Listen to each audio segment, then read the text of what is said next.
कुछ दिन पहले हमारी भारतीय मजदूर संघ के सभी प्रमुख साथियों के साथ बैठक हुई थी और बहुत सारे विषय जो कर्मचारियों से संबंधित थे उन विषयों पर चर्चा हुई थी।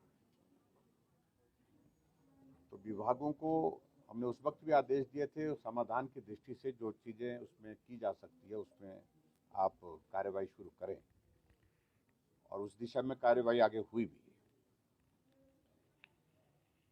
लेकिन उसके साथ उस वक्त हमने एक चीज़ जरूर कही थी कि बजट से पहले एक बार और जो महत्वपूर्ण सुझाव हमको आप लोग देना चाहते हैं कर्मचारियों के मुतालिक, तो वो सुझाव हमको दे।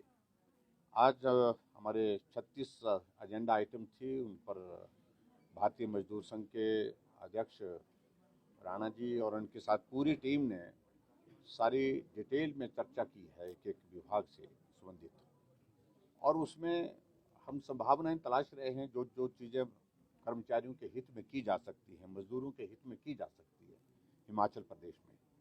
हालांकि मैं इस बात से भी सहमत हूँ, मैंने वाकिफ भी किया सभी साथियों को कि कोविड की सिचुएशन के कारण बहुत सारी चीज़ें जो करने की दिशा में हम आगे बढ़ करके सोचते थे उसमें कठिनाइयाँ हैं, लेकिन फिर भी उसके बावजूद हमारा ईमानदार प्रयास रहेगा कर्मचारियों के हित में, और हमारे कर्मचारियों के साथ साथ में हमारे जो मजदूर हैं उनके इस हित में जो है जो भी बेहतर किया जा सकता है वो बेहतर करने की कोशिश करेंगे। ये हमने आज की बैठक में कही।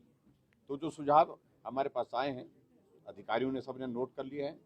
सब नोट करने के पश्चात जो है उस पर बजट की प्रक्रिया आगे कैसे हो सकती है, क्या किया जा सकता है, जो डूएबल होगा, जो करने के योग्य होगा, उस दिशा में आगे बढ़ेंगे। Thank you. बहुत जोरदार तरीके से कांग्रेस ने हमला किया और उनको टुकड़े टुकड़े गैंग का सपोर्टर बताया, उसको लेके पार्लियामेंट में कुछ गतिरोध भी हुआ। आज कांग्रेस ने आज बॉयकॉट भी किया सेशन का। आप तो किस तरह से प्राइम मिनिस्टर के संबोधन को स्वाभाविक रूप से जिस प्रकार से विपक्ष का व्यवहार पार्लियामेंट के सत्र के दौरान पीछे भी रहा और वर्तमान में भी हम देख रहे हैं, वो कतई भी जो है वो डेमोक्रेटिक सेटअप में बर्दाश्त की योग्य नहीं है। और ऐसी परिस्थिति में सरकार का पक्ष सुनने के लिए कम से कम मनस्थिति तो रहनी चाहिए, मानसिकता तो रहनी चाहिए। और ऐसी परिस्थिति में लगातार इस प्रकार से आरोप लगाना, बात कहना और अपनी बात कहने के बाद सरकार के पक्ष को नहीं सुनना, ये दुर्भाग्यपूर्ण है।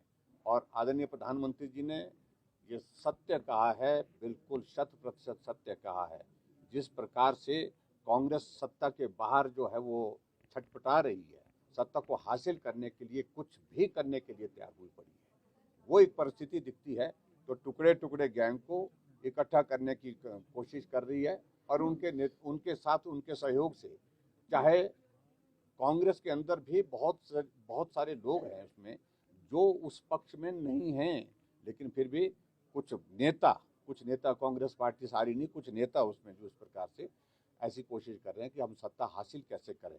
इसलिए सबका इस प्रकार से जो टुकड़े टुकड़े गैंग का जिक्र आ रहा है उसका भी सहयोग लेने के लिए तैयार हुआ। लास्ट क्वेश्चन है, पुलिस बैंड आपका सरकार के कार्यकाल का भी अंतिम सत्र है, तो क्या माना जाए कि जिस तरह से विपक्ष हंगामा करता है, सरकार को कहता है कि सरकार बात नहीं सुनती है, सदन उनकी बात नहीं सुनती है, क्या अपील करना चाहिए? मैं तो उनको कहें कि हम सुनाने के लिए हैं, उनके लिए हम सुनाना भी चाहते हैं, लेकिन वो सुनने के मूड में तो रहें, सुने तो सही। और बिना सुने अनसुना करना वो उचित नहीं होगा। अगर वो विपक्ष की भूमिका निभाते हुए कोई भी प्रश्न करेंगे, सरकार को ये अधिकार है कि उनकी हर बात का जवाब दे, लेकिन जवाब सुनना पड़ेगा। सरकारी ठेकेदार हड़ताल पर है, अभी तक कोई समाधान की दृष्टि में हम आगे बढ़ रहे हैं बहुत जल्द।